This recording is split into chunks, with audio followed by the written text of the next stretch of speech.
right, that's about enough for that fight song. Let's try something probably a little bit better. Ladies and gentlemen, presenting the 235-member Michigan Marching Band. Band, take the field.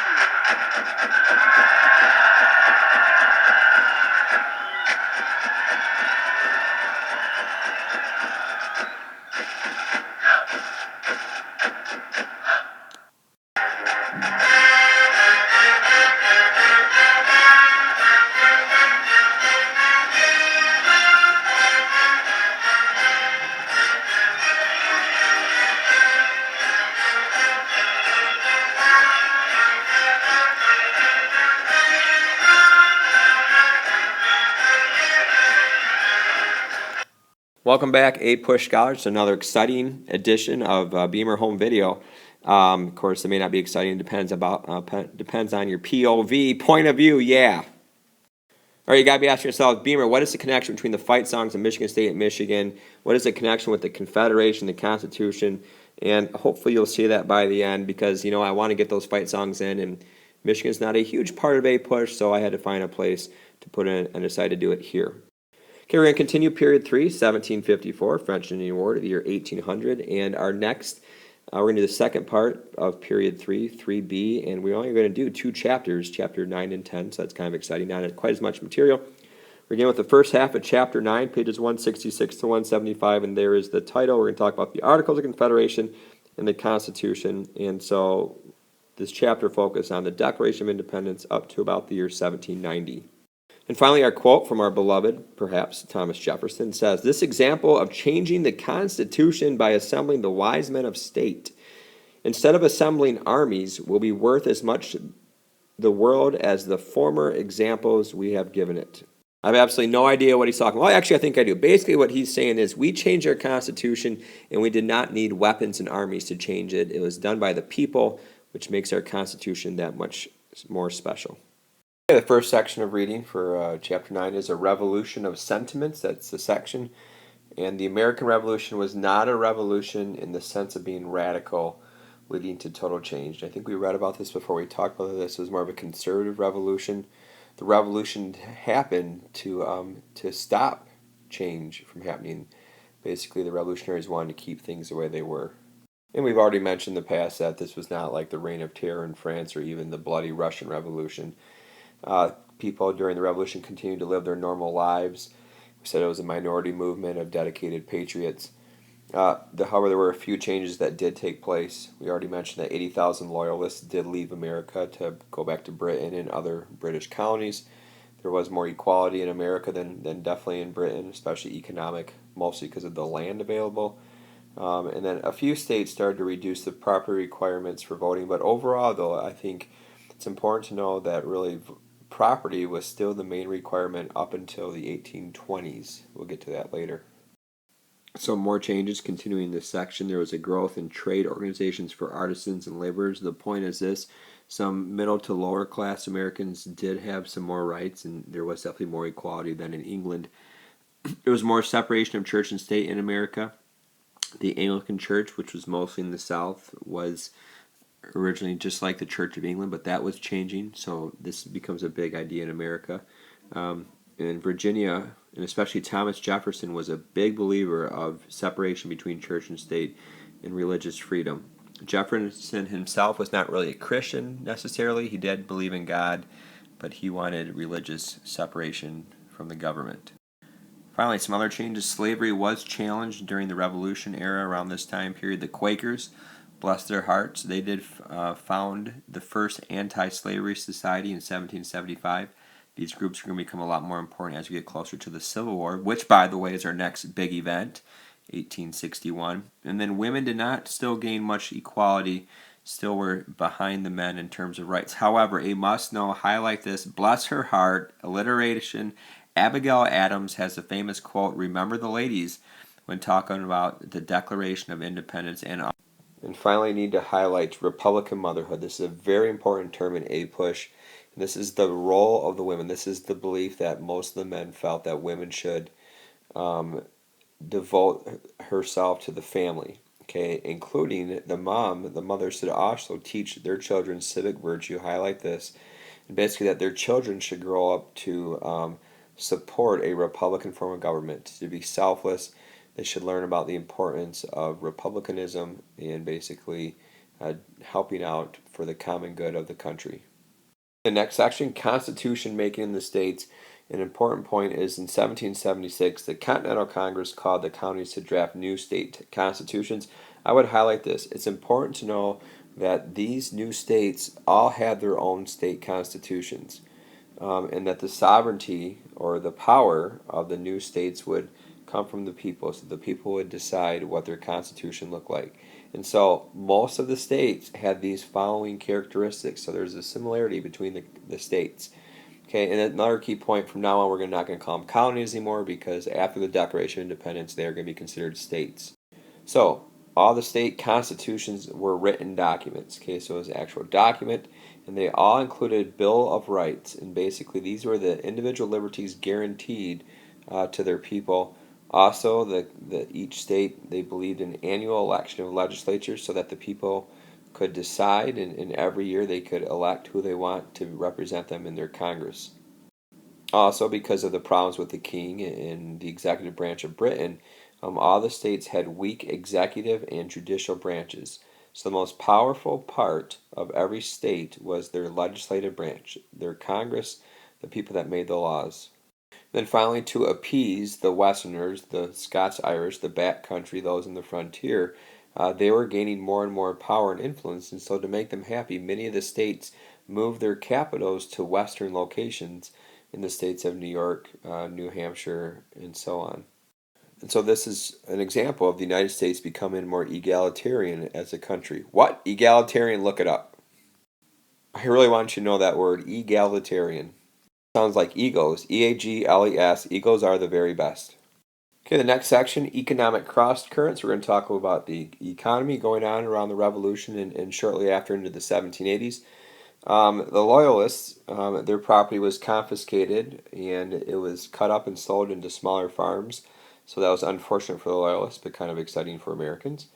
And the theory goes that economic democracy preceded political democracy. And this basically means because of the abundance of land and the relatively ease of getting land for people, people had more power economically than politically, because we know that the only people that could vote first were the property holders. Eventually, those that did get their land would eventually qualify to vote in politics, but the land came first. Also, manufacturing did increase in America after the Revolutionary War into the 1780s, and this is an important idea. Manufacturing basically means factories, and partly because America had to make our own products now, and we were not importing them as much from Britain, especially during the war. We did not import anything, so it does begin American manufacturing, especially in the Northeast. Still, most Americans did farm the land, and Americans had a distaste for taxes and a disrespect for property. So Americans still did not like the taxes. Stamp Act, especially the tea tax, kind of bothered Americans. And the disrespect for property refers to taking the Loyalist property. So the Patriots just took it from them because they were Loyalists. Some issues that America had after the Revolutionary War economically is we were forced to find new customers for some of our manufactured products. We did not have many manufactured products, but we didn't even have new people to buy it. And here's a big thing, inflation always seems to ruin things, and inflation is simply the rise in prices. And the price of goods increased dramatically after the war, which really caused some economic hardship, which we'll kind of talk about a little bit later. And this is one of the few times we're going to say this, but the average American was probably worse off after the war, mostly because of these economic problems.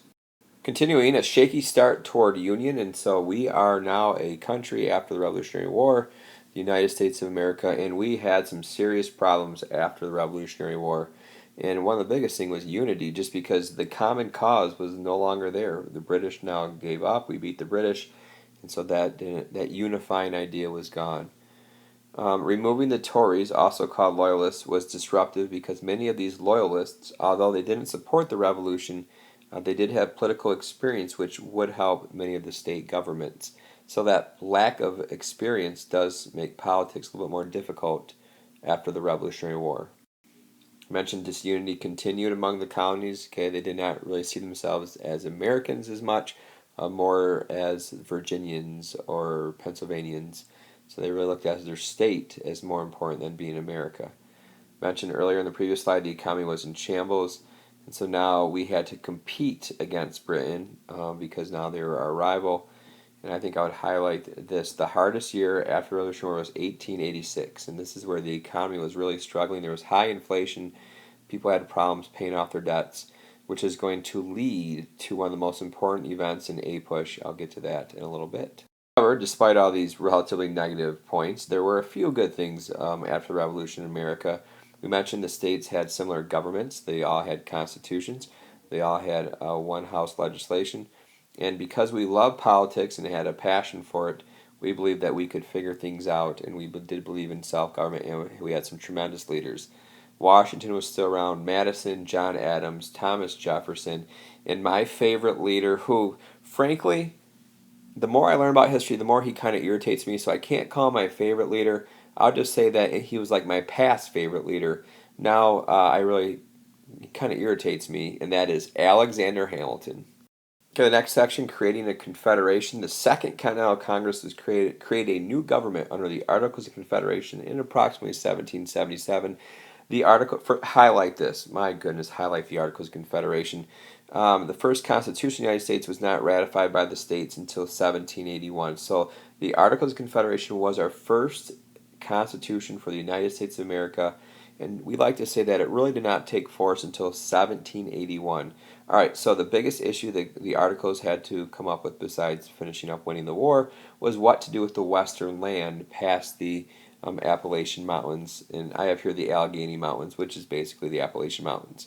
And so the Articles of Confederation was bad. Let me say that a different way. It was not good, John Green. But I'm going to throw the Articles of Confederation a bone, and the best thing they did was create the Northwest Ordinance. Highlight this. We'll talk a lot more about this in a later slide, but it's important to know this actually was created to solve the territory question in the western lands. And so all this new land was eventually out west, was transferred over to the federal government. So many of the states actually claimed this western land. The federal government did take over and said, we're going to take over this land, and we'll figure out what to do with it later. And I mentioned the Northwest Ordinance of 1787 was the best thing about the Articles. Otherwise, besides that, not good. Okay, next section, Articles of Confederation, our first Constitution, mentioned on the last slide. You could call it the Articles of Confusion because it was not good. Congress had all the power. It was in the legislative branch. It had no executive branch, so no president, no judicial branch, no like major judges, no judges. And each state had a single vote. And so there were 13 states, and so every state had one vote only, and it was not based at all on population. And pretty much, in order to pass laws, 2/3 of the states had to pass it in order to become a law. So that made things very difficult, and also for an amendment to the Articles of Confederation, all 13 states had to vote on it and approve it, and that never happened. Okay, some more weaknesses. Highlight this, huge. The two biggest weaknesses of the Articles, it could not tax and it had no power to regulate commerce. And so they're going to have a hard time generating money to pay for things, and they cannot control commerce, which basically means trade with other countries. And so these are huge handicaps. These are must-knows. Two positives, though. Again, this was our first step towards our current Constitution. So this is like the halfway point. So we had the Declaration of Independence. The Articles got us closer to our Constitution, and then our Constitution became the law of the land in 1789. The Articles of Confederation also did keep the idea of union in the states together, so it did kind of keep us together before we figured out the great Constitution. All right, the two positives of the Articles of Confederation. The Land Ordinance of 1785, highlight this, and the Northwest Ordinance. You have to know both of these. This is the best of the both. Okay, so the Old Northwest is the region, the Ohio Valley, and I'll pull a map up here in a little bit, south of the Great Lakes, east Mississippi River. This is called the Old Northwest. And basically the Land Ordinance of 1785 said this. They were going to sell off the lands to pay off debts, and the land would then be divided into townships, providing for public schools in one of the townships. So this was an orderly process of how the land would be distributed in the Old Northwest, and it was done in an organized, methodical manner. And so this was probably a great thing, a great law. The best law was the Northwest Ordinance of 1787. It determined how a territory would eventually become a state in the Old Northwest, and would also have the same rights as the existing states and territories, and they could become a state after 60,000 people. So the key thing is basically all this new territory, whenever people they were ready to become a state, they would have the same rights as the original 13 states. And then the greatest legacy highlight this: slavery was abolished in the Old Northwest. So in this region you could not own slaves, and so this is one of the early steps towards the abolition of slavery. And the similar system were used in other frontier areas, especially as we move further west.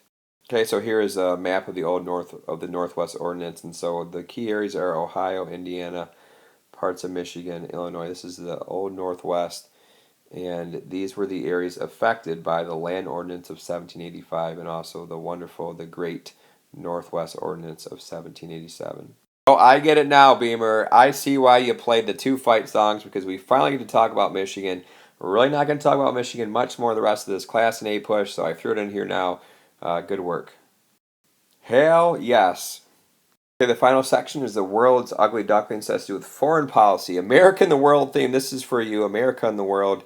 And so foreign affairs was very difficult underneath the Articles of Confederation, and we had some serious issues with Britain. Obviously, we just beat them in the war. They didn't like us very much. We had problems. So the British shut off some of our, so what were some of the problems? They shut off trade with some of our products, and they did not remove their navigation laws. So they still tried to force us to only trade with them. Britain also refused to send an ambassador or foreign minister to the United States, which was kind of a slap in our face. The British also held trading posts on U.S. soil near the northern border. So up near Canada, the British actually were on our land, and they had trading posts there, and they weren't going anywhere. They weren't leaving. So this is bad. And the British also maintained good fur trade relations with American Indians, and unfortunately, the British were arming American Indians that possibly were going to attack America. So we said, British, stop arming them, and British like, no. So the Native Americans now had weapons from the British that were designed to kill Americans. Bad boy Britain. Alliteration. Besides Britain, we also had other issues with Spain, and they were not playing nice either. New Orleans, which was controlled by the Spanish, and that's where the Mississippi flows through. And that's such a huge city because it controls the trade along the Mississippi River. Spain closed New Orleans to America. And then we also had issues down by Florida. Florida was controlled by Spain, and the land disputed up to the north of Florida. The Spanish and America had issues on who was going to control that land, so we had conflict with them. And I'll give you one more. How about the French? Absolutely, they wanted their money because they loaned us a bunch of money to help beat the British, and we were late in paying them, and so they were annoying us as well. All right, finally, let's quickly look at some documents. First thing, question: which three counties claim most of the western lands, Mississippi River? Massachusetts, Virginia, and New York. So a lot of this area towards the Mississippi River was originally claimed by these three counties, which eventually become states. But our federal government is going to take control of this through the Land Ordinance of 1785, basically decide how we're going to pay off our debts by selling this land. And then of the Land Ordinance of 1785, the best thing about it is fire up for public schools. I love public schools. And this created in every township a public school had to be there, and so it showed the value of education in the Old Northwest.